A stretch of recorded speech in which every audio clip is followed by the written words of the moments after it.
في شركات النهارده قيمتها السوقيه اكبر من ميزانيات دول عظمى.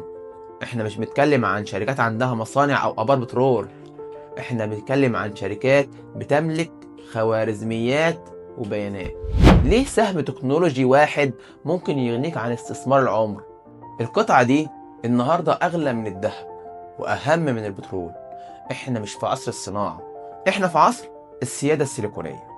اللي بيملك سر الرقاقة دي هو اللي بيحكم البورصة العالمية. خليني أقول لكم سر نادي التريليون دولار.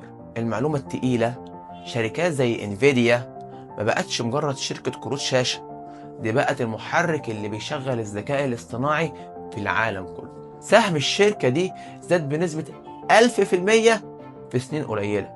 السر فين؟ في حاجة اسمها الخندق الرقمي. إن الشركة بتبني نظام بيئي، الإيكو سيستم مستحيل أي منافس يدخله، وبكده بتتحكم في مستقبل التكنولوجيا مش بس في سعر السهم. خليني أحكي لكم تجربة واقعية هزت وول ستريت. شركة انفيديا كانت بتعمل كروت ألعاب، لكنها فجأة تحولت للبنك المركزي للذكاء الاصطناعي في العالم.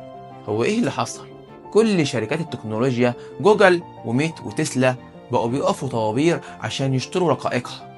النتيجة: القيمة السوقية للشركة تخطت 3 تريليون دولار، وسهمها زاد في سنة واحدة أكتر من شركات عمرها 100 سنة.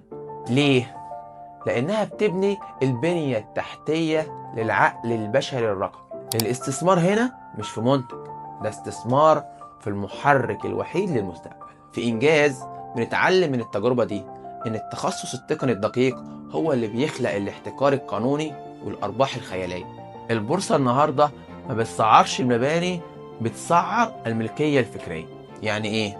ما بقتش بتسعر الأرباح الحالية بس، ده بتسعر القدرة على الابتكار. اللي بيستثمر في شركة تكنولوجية قوية هو في الحقيقة بيشتري حصة في عقول أذكى مبرمجين ومبتكرين في الكوكب. وقدرة الشركة إن هي تكون مستحيلة الاستبدال. سؤالي النهاردة لكل مستثمر: هل فلوسك في شركات بتستهلك التكنولوجيا ولا شركات بتصنع المستقبل؟ أنا مصطفى شحاتة، ودي دقيقة من قلب اقتصاد العقول.